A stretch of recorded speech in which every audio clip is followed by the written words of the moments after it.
যুবক বলছে, ইয়া রাসূলুল্লাহ, ইয়া হাবিবাল্লাহ, মদিনার একটা মেয়ে মারা যাওয়ার পরে তার জানাজায় আমি শরীক হলাম। নবীজি বলছেন, এটা তো ভালো কাজ, জানাজায় শরীক হওয়া। কারণ কোন মুসলমান আর একজন মুসলমানের উপরে হক হলো যদি কেউ মারা যায় তার জানাজায় শরীক হয়ে তার জন্য দোয়া করা, জোরে কোন ঠিক কিনা? কিন্তু আমাদের সমাজে এখন এমন মানুষ মারা যায় জিন্দেগিতেও নামাজ পড়ে না, আছে না নাই? এক ওয়াক্তও নামাজ পড়ে না। ওই বেটা মারা গেছে, এখন জানাজাতে ইমামকে করাই লাগবে, ঠিক কিনা বলেন? বন্ধুগণ আমার ভাইয়েরা, অথচ বলা হয়েছে যেই লোকটা নামাজ পড়ে না, মান তারাকাস সালাতা মুতাআম্মিদান ফাকাদ কাফার, যেই ব্যক্তি ইচ্ছা করে এক ওয়াক্ত নামাজ কাজা করলো তার ঈমান থাকলো না। ওয়া আইদান ক্বালা লা ঈমানা লিমান লা সালাতা লাহু, যার নামাজ নাই আল্লাহর নবী বললেন তার ঈমান নাই। কথা বলেন তো দেখি, এইরকম সলিড মুসলমান সমাজে আছে না নাই? জন্মের পর থেকে এক ওয়াক্ত নামাজও পড়ে না, দরকার হইলে উপর হয়া পড়া বাদ দিয়া শীত হয়া পড়বে, তার সামনে যাবে না, কথা কোন ঠিক কিনা? এই মুসলমান মারা যাওয়ার পরেও ইমাম সামনে দাঁড়ায় জানাজার নামাজ পড়ে, আবার কবরে যখন রাখে তখন বলে মিল্লাতি রাসূলিল্লাহ ওয়া ফি সাবিলিল্লাহ, আল্লাহর ওয়াস্তে রাখলাম, মিল্লাতে রাসূলিল্লাহ, রাসূলের মিল্লাতে রেখে দিলাম, থাক। জীবনে আল্লাহ এবং নবীর পক্ষে ছিল না, ইমাম তাকে আল্লাহ আর নবীর পক্ষে দিলেই কি ও জান্নাতে যাবে? কথা কন না কে, জান্নাতে যাবে? আল্লাহ এবং রাসূলের কাজ করা লাগবে আমার ভাইরা। এজন্য হাজারটাও যদি জানাজা করা হয়, যদি তার ঈমানের ঝুলি না থাকে ক্ষমা পাওয়ার সুযোগ নাই। কিন্তু ক্ষমা পাওয়া যাবে কিভাবে, এই আলোচনা থেকে আমরা জানতে পারবো ইনশাআল্লাহ। আমার ভাই,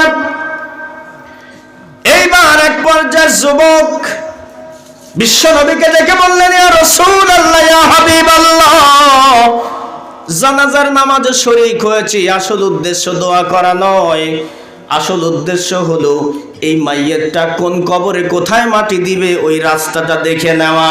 কারণ চোরের কাজ হলো সব সময় ঘোরাঘুরি করে জায়গা চেনা, জোরে কোন ঠিক কিনা? এই যুবকটা মাটি কমপ্লিট হওয়ার পরে রাতের গভীরতার জন্য অপেক্ষা করা শুরু করলো। কারণ চোরের জন্য জ্যোৎস্নার রাত ভালো না অন্ধকার ভালো? অন্ধকার ভালো। যত আধার হবে চোরের চুরি করা তত সহজ হবে। আল্লাহ বলছেন, কোরআন তোমাদের জন্য আলোক রাস্তা বলে দিল, আর তোমরা সেই আলোর রাস্তা বাদ দিয়া অন্ধকারের দিকে যারা যাও, ঠিকানা সোজা জাহান্নাম, জোরে বলেন নাউজুবিল্লাহ। আমার যুবক ভাইরা, কানটা খোলে কথাটা শোনেন। শুধুমাত্র চামড়ার কান দিয়া শুনলে হবে না, দিলের কানটা দিয়ে আজকে কথাটা শোনা লাগবে। ও যুবক ভাইয়েরা, এই কথাটা একজন যুবকের জন্যই নিয়ে আসলাম। কারণ যুবক যদি ভালো হয় এই সমাজ ভালো হয়ে যাবে, কথা বল ঠিক কিনা? মুসলমান ভাইরা ভালো করে শোনেন।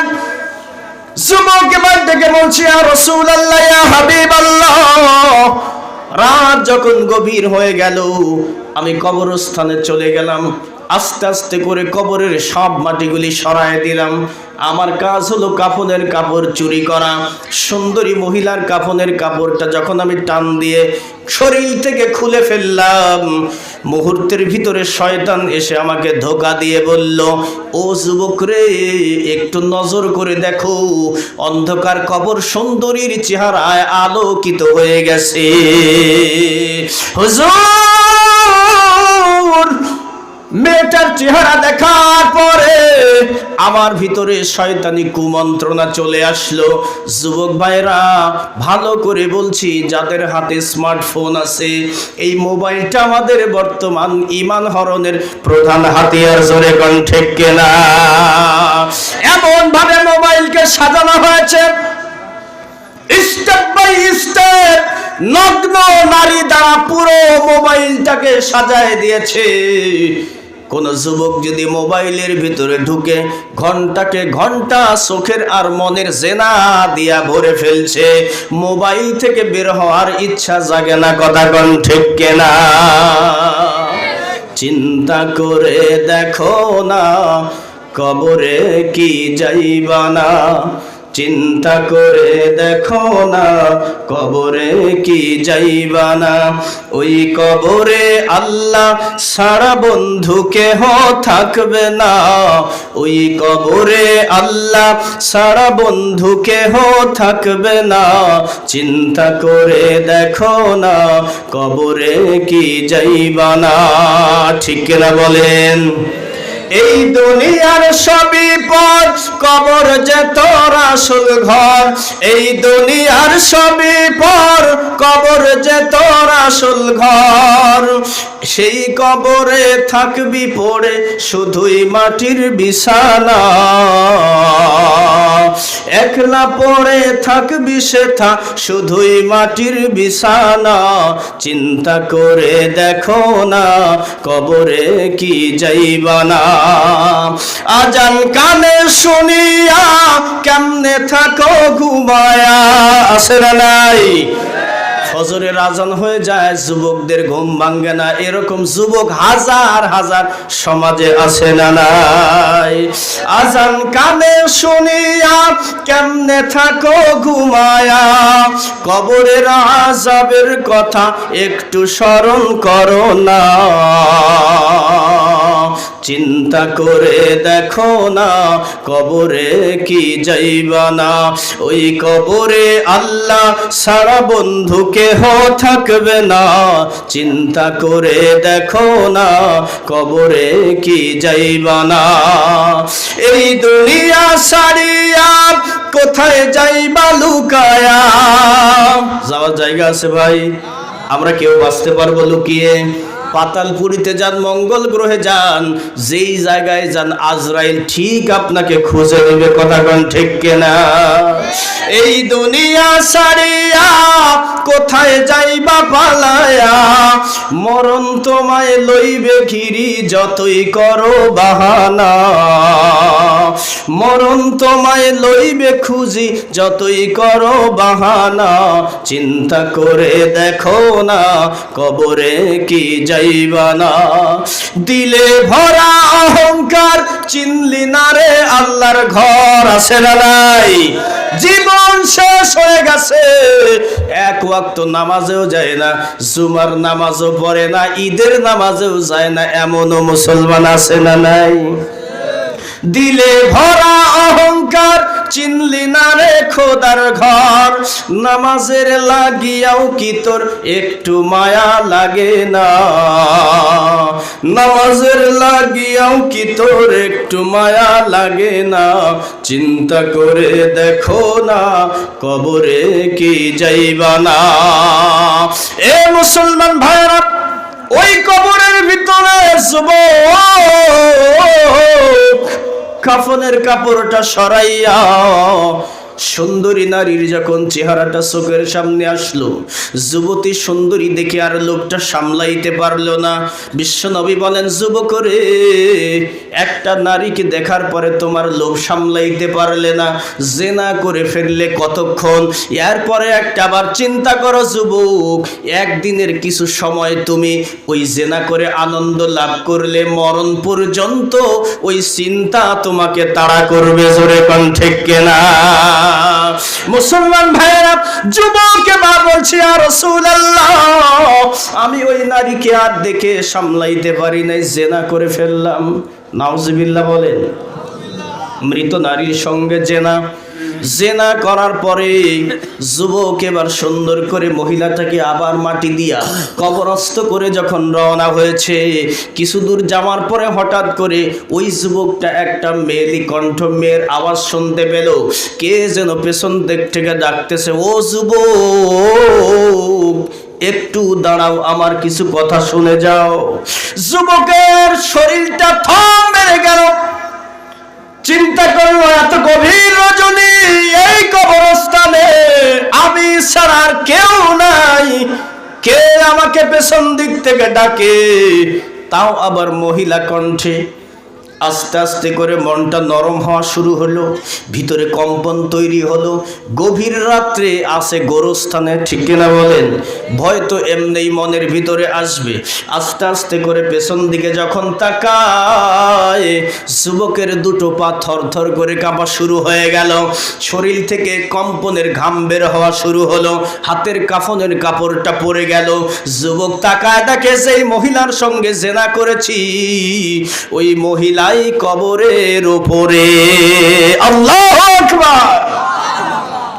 আমার বাজান রে, যুবকের গোটা শরীর থরথর করে কাঁপে। চিন্তা করলো সর্বনাশ, একজন মৃত মহিলা যাকে আমি নিজে মাটি চাপা দিয়ে আসলাম, কবরের উপরে উঠলো কিভাবে? শুধু কবরের উপরেই নয়, পুরো বডিটা আল্লাহ রাব্বুল আলামিন জান্নাতি পোশাক দ্বারা মুড়িয়ে দিয়েছে। জোরে কান সুবহানাল্লাহ। কথা বলেন তো দেখি, আল্লাহ বান্দাকে সাহায্য করতে পারে কি পারে না? আর জোরে বলেন না, পারে কি পারে না? নবীজি মদিনার প্রান্তরে মক্কার জমিন থেকে আবু জাহেল ষড়যন্ত্র করলো, আমরা মক্কার জমিনে বসে আর মদিনায় রাসূল ইসলাম প্রচার করে, এটা হতে পারে না। দুইজন বণিক ব্যবসায়ীকে ডাকলো। আবু জাহেল ডেকে বলছে, ও ব্যবসায়ী, সারাদিনে তুমি কয় টাকা লাভ করো? ব্যবসায়ী বলছে 100 দিরহাম। আবু জাহেল বলছে, আর তুমি আমার একটা কাজ করে দিতে পারো, এত পরিমাণ স্বর্ণ মুদ্রা দেব, 14 পুরুষ বসে খাইলেও এটা শেষ হবে না। দুই ব্যবসায়ীর মনের ভিতরে লোভ ঢুকে গেল, এই কাজই তো করা লাগবে, ঠিক কিনা বলেন? আমাদের অবস্থা তাই, যেই জায়গায় টাকা বেশি, হারাম না হালাল ওইটা খোঁজ রাখি না। কথা কোন ঠিক কিনা? কষ্ট হচ্ছে ভাই? দুইজন বণিককে বলল, বণিক রে, চলে যাও মদিনায়, মসজিদে নববীর ইমাম সাহেব যিনি, তার নাম হলো মুহাম্মদ সাল্লাল্লাহু আলাইহি ওয়াসাল্লাম, উনাকে দেখা মাত্র উনার কাল্লাটা কেটে নিয়ে যদি আনতে পারো, তাহলে তোমাদেরকে ওই কাল্লার ওজনে স্বর্ণ দিয়া দিব। দুইজন চিন্তা করলো, এটা তো মামুলি ব্যাপার, এটা কোনো ব্যাপারই না। এবার দুইজন চলে গেল মদিনার প্রান্তরে, কিন্তু বিশ্ব নবীকে চিনে না। নবীকে চেনার জন্য একজন ব্যক্তিকে ধরে বলল, ভাই, এই জায়গায় কে সেই লোক যার নাম হলো মুহাম্মদ? আফসোস হলো, এমন একজন মানুষের কাছে জিজ্ঞেস করেছে যিনি সব সময় গরমই থাকে। জোরে কন্না সুবহানাল্লাহ।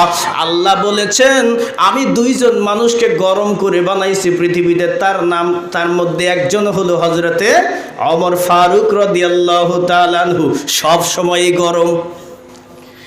হযরত ওমর ফারুককে যা বলল, ভাইজান, এই জায়গায় মোহাম্মদ নামে কে আছে? বলা মাত্র হযরত ওমর তলোয়ার বের করে ওদের গর্দানে ধরে বলেছে, আরে একবার যদি মোহাম্মদ বলো, কল্লাটা কেটে ফেলবো। সুবহানাল্লাহ। একজন নবী আসিল গো সোনার মদিনায়, একজন নবী আসিল গো সোনার মদিনায়, যার প্রেমেতে মজনু হলো, যার প্রেমেতে মজনু হলো খুদা রব্বানা। একজন নবী আসিল গো সোনার মদিনায়, একজন নবী আসিল গো সোনার মদিনা। জোরে জোরে কন্না মারহাবা। নবীজির নাম বলতেই হযরত ওমর ফারুক তলোয়ার বের করে যখন গর্দানে ধরেছে, ওই দুইজন চিন্তা করলো, সর্বনাশ, কাকে মারতে আসলাম? এইবার একটু ভিতরে মানে সূচনা হইছে, একটু ঘুম জেগেছে। কাকে মারতে আসলাম? নাম বললেই তলোয়ার ধরে, লোকটা না জানি কেমন। সুবহানাল্লাহ বলেন। সারা বিশ্বের সমস্ত ইহুদি নাসারা, কাফের মুশরিকরা এটা টের পেয়ে গেছে, মুহাম্মদ এমন একজন পাত্র মুসলমানদের কাছে, যার ব্যাপারে খারাপ কিছু বললে মুসলমানেরা চুপ করে বসে থাকে না, ঠিক কিনা বলে? আমার ভাইরা, এজন্য যাই করুক না কেন, ইসলামের বিরুদ্ধে সরাসরি ষড়যন্ত্র করার ক্ষমতা কোন কাফেরের নাই। এটা করে মুসলমানের ভিতরে থাকা মুনাফিকেরা, ঠিক কিনা বলেন? আমার ভাইরা, এবার দুইজন লোক মৃদু কণ্ঠে আস্তে আস্তে বলল, ভাই, আমরা একটু তার চেহারা দেখতে চাই। হযরত ওমর ধরে নিয়ে চলে গেল মসজিদে নববীর মধ্যে। নামাজ শেষ হয়ে গেল, যার যার মতো সবাই যখন বিদায় হয়ে গেল, বিশ্বনবী সবার শেষে দুইজন চিন্তা করলো নবীকে এইভাবে হত্যা করা যাবে না, ছলে বলে কৌশলে আগে নবীর কাছে যাওয়া লাগবে। দুইজন এবার বণিক বিশ্বনবীর কাছে যায়, বলল, হুজুর, আমরা সুদূর মক্কা থেকে এসেছি, আপনার মায়ের দেশ বাবার দেশ মক্কা থেকে আমরা এসেছি, ইয়া রাসূলুল্লাহ, আমরা আপনার বাড়িতে একটু মুসাফির হিসাবে থাকতে চাই। নবীজি মেহমানকে বেশি পছন্দ করতেন। জোরে জোরে কান সুবহানাল্লাহ। এক পর্যায়ে নবীজি বললেন, ও দুইজন বণিক, চলো আমার বাড়িতে যাই। নবীজি দুইজনকে নিয়ে বাড়ি চলে গেলেন। রাসূল তার স্ত্রীকে বললেন, খাবার কিছু থাকলে দুইজন মেহমানকে দাও। এবার ভেতর থেকে বলল, খাবার মতো কোনো কিছু নাই, শুধুমাত্র একটা রুটি আর একটু জয়তুনের তেল আছে। জোরে কোন, কয়টা রুটি? মেহমান কয়জন? এক রুটির দুই মেহমান। বন্ধুরে, বিশ্বনবী একটা রুটি এনে দুইজনকে দিয়া বললেন, আপাতত এইটা খায়া রাত যাপন করেন। দুইজন এবার একজন আরেকজনকে বলে আর আফসোস করে, আহারে, কার বাড়িতে আসলাম যার বাড়িতে পেট ভরে খাবারের ব্যবস্থাও নাই। অথচ ওই সময়ে বিশ্বনবী মদিনার প্রেসিডেন্ট। জোরে জোরে কান সুবহানাল্লাহ। মদিনার প্রেসিডেন্ট রাসূল, খাবার হিসাবে শুধু একটা রুটি আছে বাড়িতে। আর আমরা হলে কি বলতাম, কি হইল, এই নেতা হয় জীবনে কিছুই হইল না। ঠিক কিনা বলে? আমার ভাইরা, বিশ্বনবীজি একটা রুটি তাদেরকে দিলেন। দুইজন একজন আরেকজনকে বলছে, দোস্ত তুমি খাও, অযথা আর অর্ধেক ভাগ করে খেয়ে পেটের ভিতরে কষ্ট বাড়ানোর দরকার নাই, তুমি খাও। ও বলছে না, তুমি খাও। শেষ পর্যন্ত সিদ্ধান্ত হলো দুইজনেই অর্ধেক করে খাই, কিছুটা হইলেও পেট ভরবে। দুজন মিলে ওই রুটিটা খাওয়া শুরু করে দিল। খেতে খেতে দুইজন এত পরিমাণ খাবার খেলো, হাদিসের ভিতরে এসেছে ওই দুইজন বলছে, জীবনে যত খাবার খেয়েছি এমন সুস্বাদু খাবার আর জীবনে খাই নাই। চিৎকার দিয়া কন্যা সুবহানাল্লাহ। আল্লাহর নবী রহমতের নবী, আল্লাহর নবী মায়ার নবী। এখান থেকে আমার বাজানরা ভালো করে উপলব্ধি করুন, রসুলের বরকতের হাতটা দিয়ে একটা রুটি দিয়েছেন। দুইজনে একটা রুটি ভাগ করে এত পরিমাণ খাইছে, পেটটা ওভারলোড হয়ে গেছে। রাতের বেলা ঘুমায় গেছেন, সকালবেলা চেতন পায়া দেখে বিছানা আর আস্ত নাই, পায়খানা করে নষ্ট করে দিয়েছে। মানে এত খাওয়া খাইছে, জন্মের খাওয়া খাইছে। বেশি খাইলে যা হয়, পেটের ভিতরে ভাটুর ভুটুর। এক পর্যায়ে বিছানা নষ্ট করে পায়খানা দিয়ে মাখায় ফেলেছে। চিন্তা করিল সর্বদাস, এই অবস্থায় যদি মোহাম্মদ এসে দেখে তাহলে আমাদের আস্ত রাখবে না। এবার নবীজি ফজরের নামাজ শেষ করার পরে মেহমানের খোঁজ নেওয়ার জন্য যখন ঘরে আসলো, বাজানরে তাকায় দেখে মেহমান নাই, কিন্তু বিছানাটা নষ্ট করা। নবীজি আফসোস করে বললেন, আরে আমার বাড়ির মেহমান না জানি কত কষ্ট পেয়েছে। বিশ্বনবী নিজেই কাঁথাটা তুলে হাতে করে নিয়ে ধৌত করার জন্য পুকুরের দিকে রওনা হলেন। ওই পুকুরের পাড়িতে দুইজন বণিক অপেক্ষা করছে, দেখি তো বাড়িওয়ালা কি আচরণ করে। পুকুরের পাড়ে গিয়া বিশ্বনবী নিজের হাতে তাদের পায়খানাগুলি পরিষ্কার করছেন আর বলছেন, আল্লাহ, আমার বাড়িতে আসা দুইজন মেহমান না জানি কত কষ্ট পেয়েছে, আল্লাহ, আল্লাহ তুমি তাদেরকে সুস্থ করে দাও। এইটা দোয়া শোনার পরে দুইজনের মনের ভিতরে একটু হলেও নরম হওয়া শুরু হয়ে গেল। নবীজি পৃথিবীতে ইসলামের যত দাওয়াত দিয়েছেন, তার চরিত্র আর ভালোবাসা দিয়ে জোরে কন্যা সুবহানাল্লাহ। এই দুইজন এবার দূর থেকে বিশ্ব নবীর কথাগুলি শুনছেন, নবীজিকে লক্ষ্য করে দেখছেন আর ভাবছেন, আহারে কোন মানুষটাকে আমরা মারতে আসলাম, এর মতো ভালো মানুষ আর নাই। কোথায় আমাদের গালাগালি করবে তা না করে আমাদের জন্যই দোয়া করছে, এমন মানুষ কি করে খারাপ হতে পারে? আর ওই নবীকে বাংলার কুলাঙ্গার এক শ্রেণীর লোকেরা খারাপ বলে, জোরে গান ঠিক কিনা? এগুলির জন্মের ঠিক নাই, ঠিক কিনা বলেন? আমার মুসলমান ভাইরা, এক পর্যায়ে দুইজন বণিক বিশ্ব নবীর কাছে যাইয়া, নবীজির কাছে যাইয়া পায়ের কাছে পড়ে গেলেন। চিন্তা করলেন এটা একটা কৌশল, তার গলাটা কেটে ফেলবো। আল্লাহ রাব্বুল আলামিন জিবরিলের মাধ্যমে জানাই দিলেন, ইয়া রাসূলুল্লাহ, ইয়া হাবিবাল্লাহ, যেই দুইজন আপনার সামনে এসেছে তাদের প্রত্যেকের কোষে তরোয়ার আছে, ছোরা আছে, আপনাকে হত্যা করার জন্য এসেছে। বিশ্বনবী বললেন, আমার মেহমানদ্বয়, তোমরা কেন আমাকে হত্যা করতে এসেছো? তোমাদের সঙ্গে তো আমার কোনো বিবাদ নাই। দুইজন বণিক চিন্তায় আশ্চর্য হয়ে গেল, এমন একজন মানুষের কাছে আসলাম যেই মানুষটা আমার কাছে যা আছে বলে দিতে পারে, জোরে জোরে গান সুবহানাল্লাহ। আর আমাদের দেশের এখন অনেক বাবা আছে, সব বলে দেয়, ঠিক না? কোন রাসূল কি নিজের থেকে বলেছেন না আল্লাহ জানাই দিয়েছে? কথা বলেন, কে জানিয়ে দিয়েছে? আল্লাহ জানিয়ে দিয়েছে। আর রাসূলুল্লাহ তাদের কাছে তরোয়ার আছে। কিন্তু আমাদের দেশে এক জাতীয় ভণ্ড বাবা আছে, তারা চোখ বন্ধ করে সব দেখতে পায়, আছে না নাই? আবার কার বাড়িতে কোন তাবিজ আছে, কোন দরজার নিচে সব বলে দেয়, এমন ফকির আছে না নাই? এসব ভণ্ড কবিরাজ, এদের কাছে যাওয়া যাবে না। আস্ত ভণ্ড কবিরাজ। আপনি যাওয়ার পরে বলবে তোমার ঘরের দরজার পূর্ব দরজার নিচে চৌকাটের নিচে তাবিজ আছে, যাও তুলে নাও। ওরা ওখান থেকেই তুলে দেয়, টাকা দাও 550 টাকা। এগুলি ভণ্ড। কোন মুসলমান তাবিজ ব্যবহার করতে পারবে না, তাবিজ ব্যবহার করা হারাম। তাবিজ ব্যবহার করা কি হারাম, এটা বড় ধরনের শিরক, এটা করা যাবে না। আল্লাহ আমাদের হেফাজত করুক, সকলে বলে আমিন।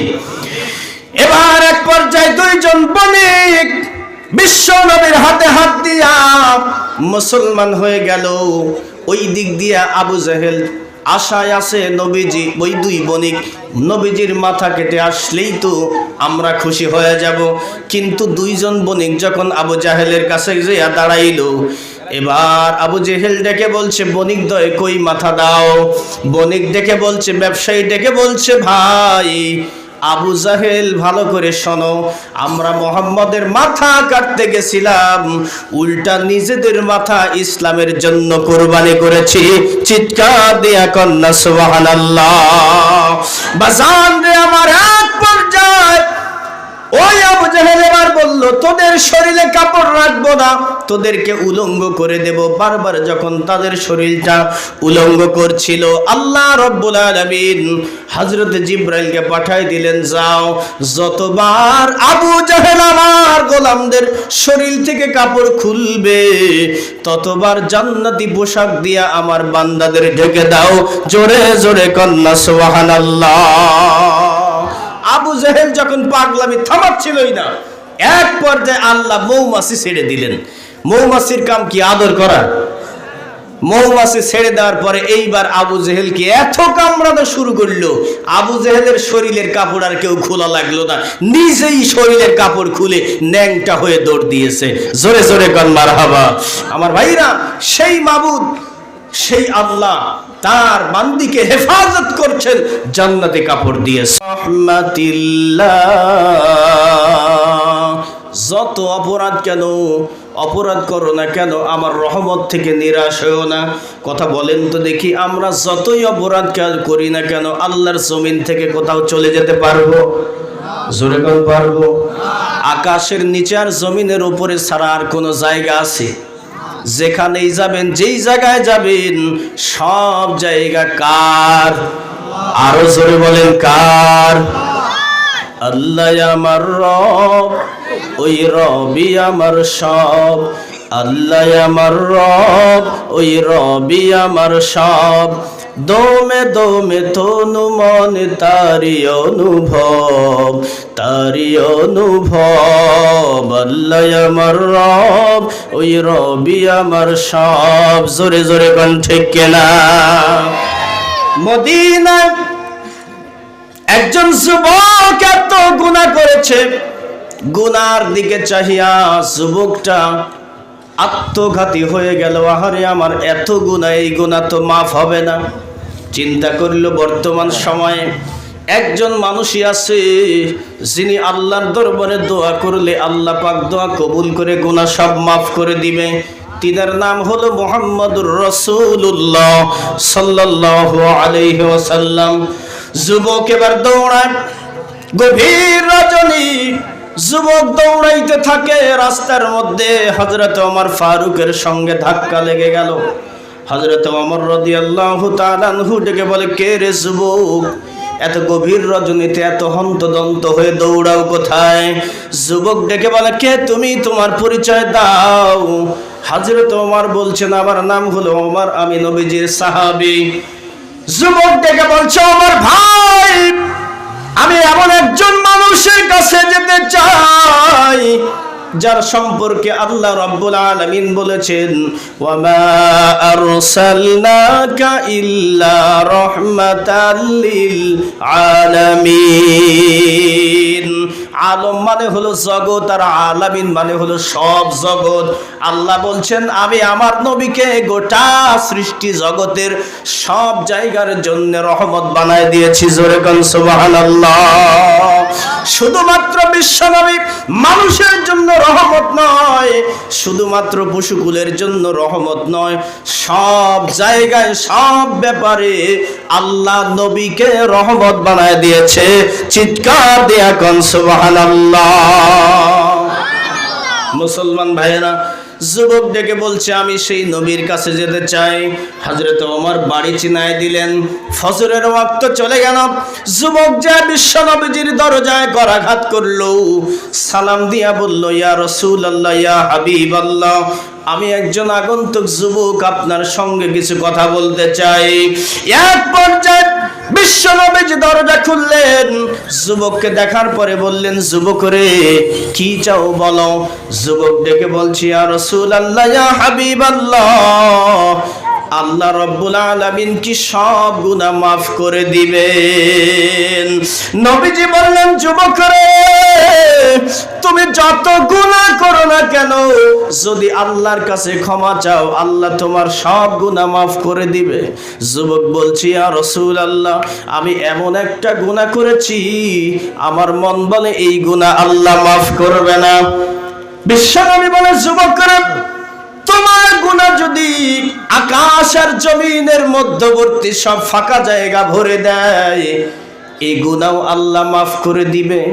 এবার বলছেন, না, এ কথা আমি মানতে পারলাম না হুজুর, আমার গুনাহ এত বেশি, যদি 7 আসমানকে ভরে দেওয়া হয়, 7টা আসমানও গুনাহ দিয়া ভরে যাবে। বিশ্বনবী বললেন, যুবক রে, যদি তোমার গুনাহ আকাশ পর্যন্ত উঁচু হয়ে যায়, তাহলে জেনে রেখো আমার আল্লাহ রাব্বুল আলামিনের দয়া আকাশের চাইতেও বড়। জোরে জোরে কোন সুবহানাল্লাহ।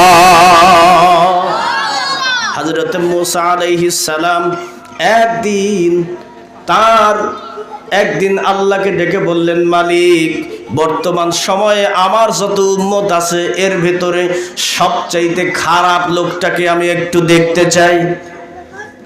মুসা আলাইহিস সালামের কৌতূহল ছিল। আল্লাহ বললেন, ওই 3 রাস্তার মোড়ে যাও, সর্বপ্রথম যাকে দেখবে সেই হচ্ছে বর্তমান সময়ের সবচাইতে খারাপ মানুষ। একটু পরে দেখা গেল একটা মানুষ ছোট্ট একটা বাচ্চা কোলে করে নিয়া ওই রাস্তা ক্রস করছে।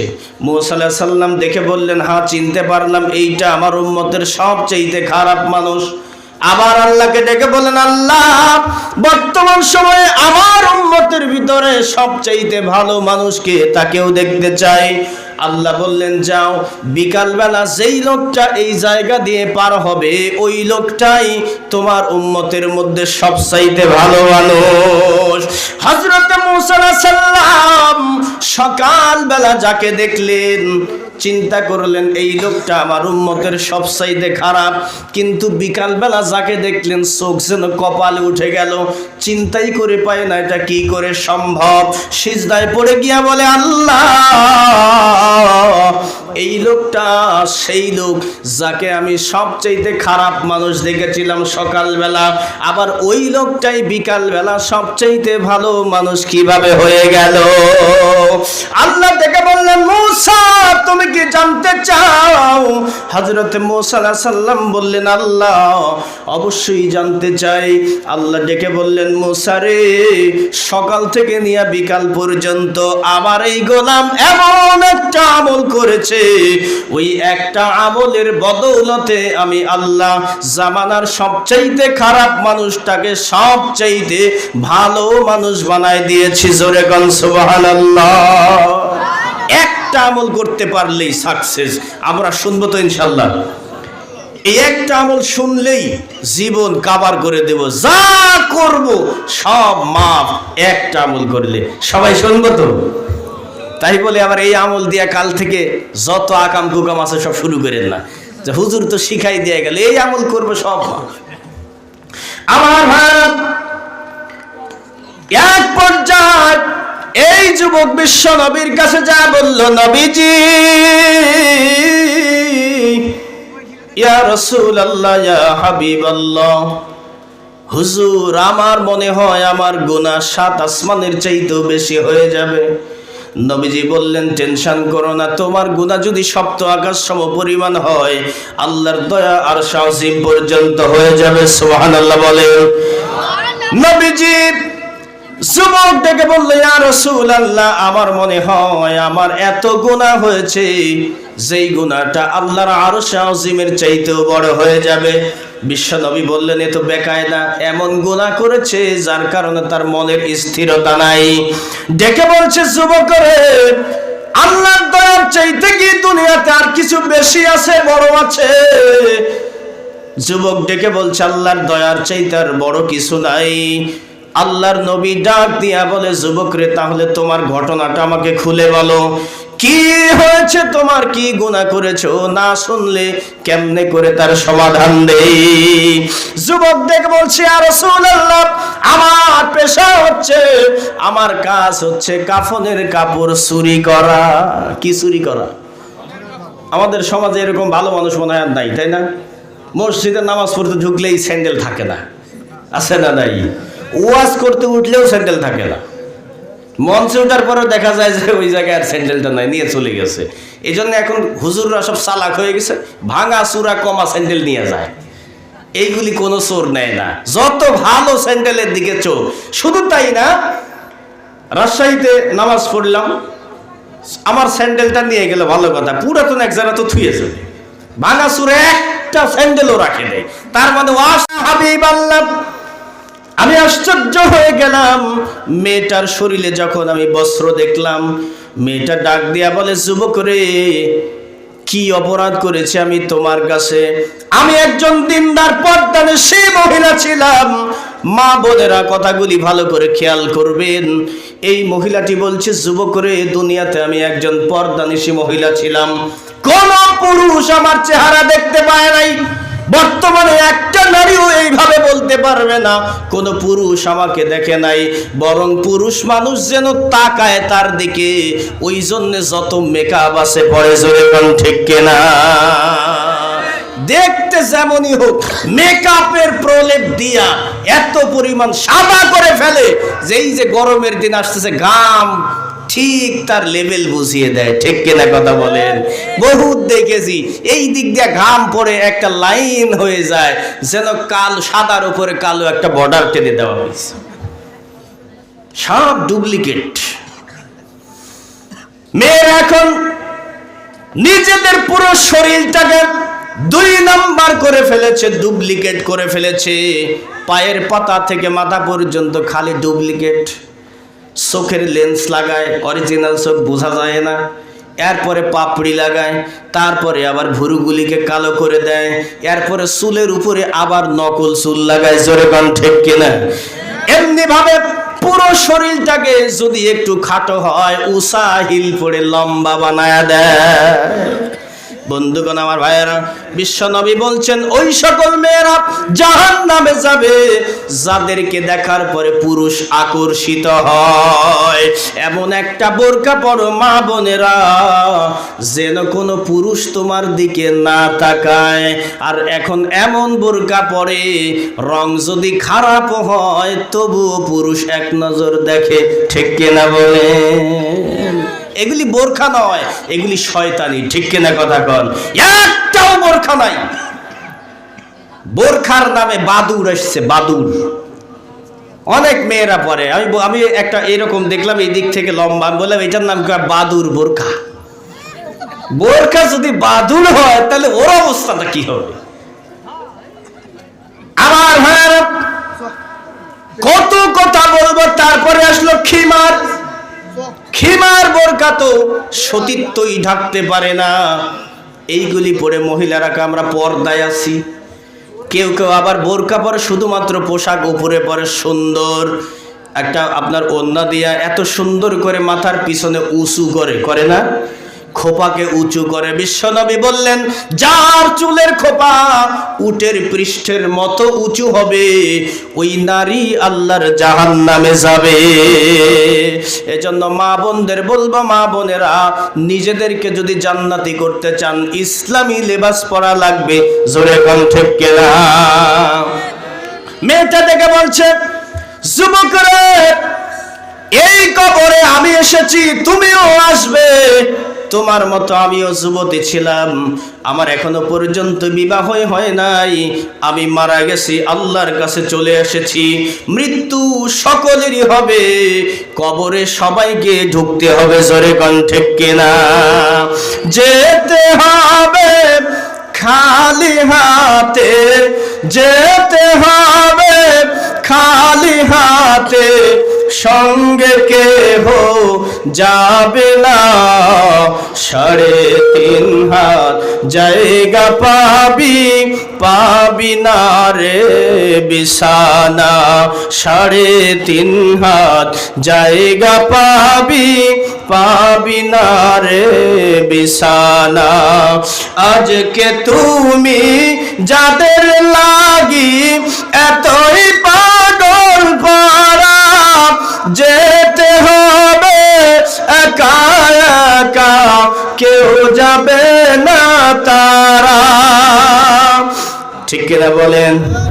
ছাড়তে হবে মায়ার বাঁধন, ছাড়তে হবে মায়ার বাঁধন, সাধের বা লাখানা। 3.5 হাত জায়গা পাবি না রে বিছানা। আমার ভাইজানেরা, ওই কবরে আমাদের যাওয়াই লাগবে, কবর আমাদের শেষ ঠিকানা। এই জন্য কবরের সামান তৈরি করা দরকার আছে না নাই? সামনে আসছে মাহে রমজান, রোজা রেখে আল্লাহর খুশি অর্জন করতে রাজি আছি কারা কারা? দু হাত তুলে দেখান। লিল্লাহে তাকবীর। হাত নামান। মনে হচ্ছে সবাই রোজা রাখবেন, ওই সময় দেখবেন কিছু লোকের খুব অসুবিধা হয়, হুজুর আমি তো রোজা রাখতে পারতেছি না। কেন? আমার গ্যাস্ট্রিক হয়েছে। আছে না? গ্যাস্ট্রিক হয়, সারা বছর গ্যাস্ট্রিক থাকে না, ওর গ্যাস্ট্রিক শুরু হয় রোজা আসলে। কেউ আছে বলবে হুজুর আমি তো ক্ষুধা সহ্য করতে পারি না। মনে হয় মরার পরে কবরে ওর বাপ মা খাবার নিয়ে যায় দিবে। বন্ধুগণ আমার ভাইরা, রোজা হলো আল্লাহর সঙ্গে বান্দার একটা সুসম্পর্ক তৈরি করার মাধ্যম। আল্লাহ রব্বুল আলামিন বলছেন যে ব্যক্তি রোজা রাখবে আমার জন্য কিয়ামতের দিন আমি তার পুরস্কার হয়ে যাব।